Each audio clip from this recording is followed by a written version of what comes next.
Okay, sorry about that. Welcome back. Had the dogs go a little crazy on me. Anyways, we're back at it here. Um, then we're gonna take our ground, get our ground hooked back up in the proper grounding slot. And on this outlet, there's actually nice little grooves for everything. So we'll get our ground wire hooked back up on there.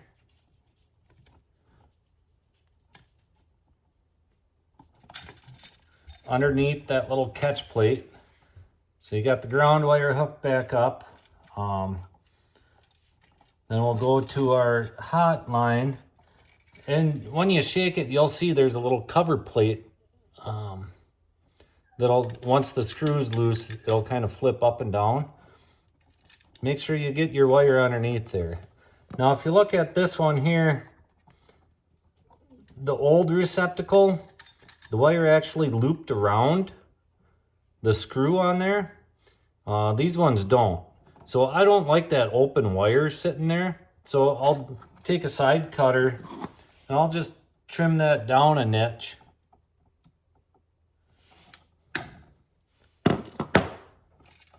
And then take a look at it again. Okay. That's about the best I could do, because your wire is all the way underneath that plate, and the plastic coating is still all the way up to that plate.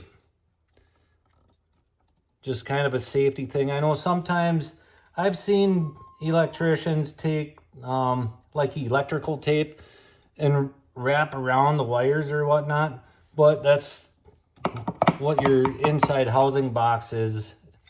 It kind of keeps everything neat and safe. Same with our neutral line here.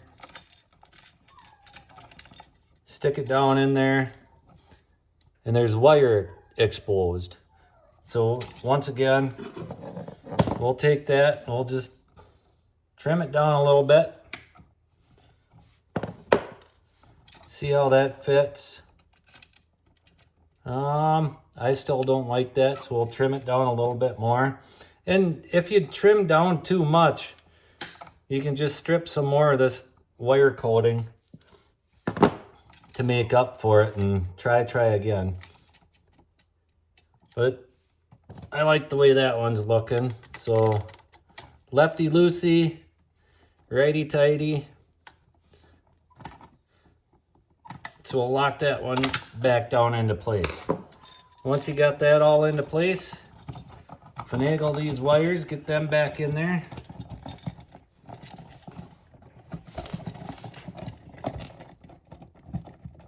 And then tighten your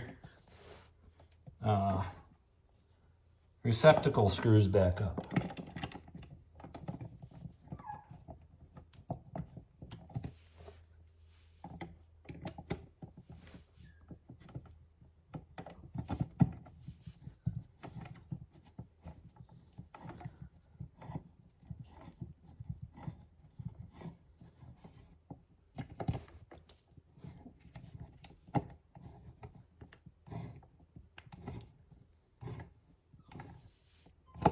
You don't have to go way overburden on tightening these, depending on what you got for your opening or whatnot. But you definitely can take your outlet cover and move around, and you'll play with these tabs a little bit and get them kind of everything squared away the way you like it.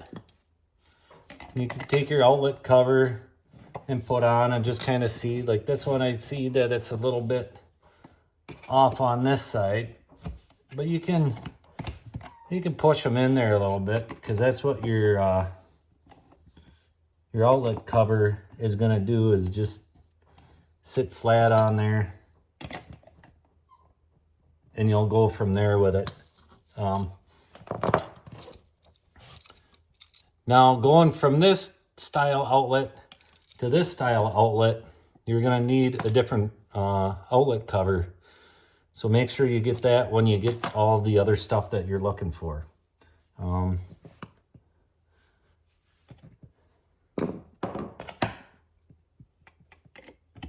So then once you get everything kind of in place, put your outlet cover back on. And then it's going to be the time to test it. So I like to always take my outlet cover screws and I put them vertical. And the electrician told me that's just kind of their general practice. After a little bit of the research I did, they actually do it so dust doesn't stay in your screw slots. And if all of them around your house are like that, it's aesthetically pleasing. Okay, so that's all back on. Then the next step is going to be to go back down to your breaker box, and the one that you had the power shut off, you're going to want to go back down to that, turn that breaker back on.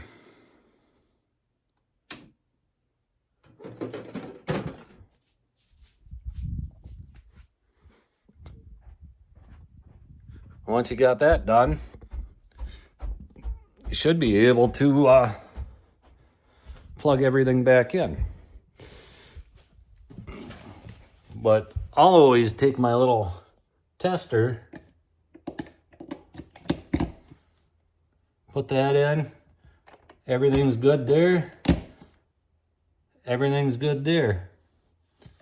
You got power back to it. I can plug my outlet back in and see it not falling out on me with little wiggles. And on top of that, I got a USB-C port that I can plug in, charge the phone. So be safe. I'm not an electrician. I don't recommend doing anything that you're not comfortable with. Be safe. Have a good one, and remember, get after it.